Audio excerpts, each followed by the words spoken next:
with the elite. So that's one. Second, I would say that perhaps this thing about the Hindu elite, which you slip into sometimes, but you yourself have spoken about the orthodox section and the progressive section and so on, or maybe you could just call it caste elite if you like. But you know, slipping back into Hindu elite sometimes confuses the terminology. And the third thing I would say is that you referred to a text which described how the caste elite talked about training the girls to be good mothers, wives, so on and so forth. Now that is something that I find, yes, true, that is there, but I've done a lot of work on the Zarana missions that operated in different parts of the country during the colonial period, and they did also disseminate a lot of such texts about being good mothers and good wives and so on, but under the banner of Christian publications rather than, quote-unquote, elite Hindu publications. So that is there as well.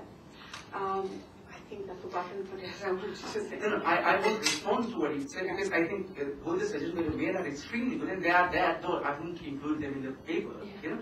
But it's just to comment on what you lastly suggested, you know. In fact, in my paper as well, you know, I have talked about the missionaries. Unfortunately, I just skipped it. Just two quick examples that I would like to just give.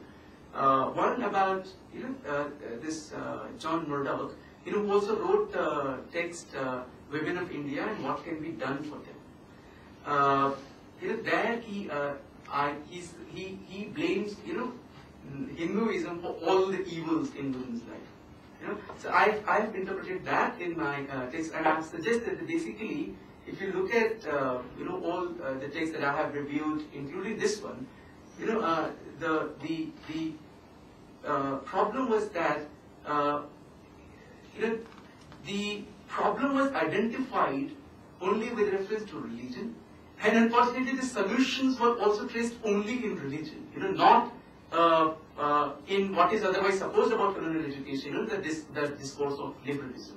So that's one. The second just example is that, you know, I've also reviewed in my paper this work,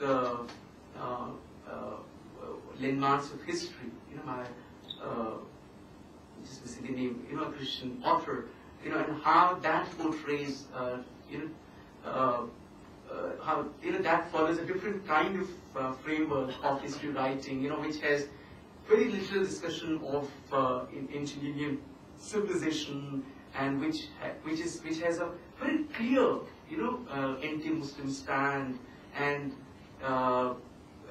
various things that I've talked about, and you know, how that was also something that is that, you know, existed in the same curriculum. And so here's the point of view. Missionary is there, but I wanted to stress the point which even others have done. You know, Charu Gupta, Anshu Luthra, and what is this? Just missing his name. Gail Minor, with reference to, you know, the education of Muslim girls, have talked about that. You know, we need not just look at the Victorian notions or the writings of Mill, Comte, and Spencer, you know, as being the only source, you know, which would have inspired these writers when they wrote, you know, tracts for the education of girls. These may have also come, you know, these ideas from their own religious traditions. Or from Victorian conduct manuals, I might add, because there were lots of them in circulation at that time. Mother, can I just talk? Yes, Baba. It's very interesting. There are many implications of this paper. Probably we can't go in all of them. But I will ask you a very, very broad question. Do you think the curriculum policy of the colonial state has continued even in the post-colonial era, even today?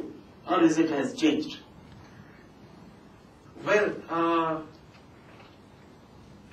if you ask me to answer it, then I would say that the greater proportion of our education system is a true representative of colonial legacy. You know, the amount of change that it has gone is lesser than, unfortunately, you know, not just the curriculum, I mean the way, because, you know, this, even the centralized notions of curriculum, and now it's going to be further centralized, you know, thanks to Kapil Sibal. So even that very basic structure is something colonial. So if you look at the post-independence scenario, certainly after this early 1960s with the establishments of NCRT, and particularly in the recent years, with the critique of new NCRT, with the critique of whatever texts that were otherwise considered secular but published by NCRT, the kind of problems that scholars have identified in 1990s and early 2000. There is a change coming, certainly in the kind of representations. In the representative style, there is a change. There are considerable other changes as well. But yes, I mean, if in very brief I have to answer, then I would say that it represents more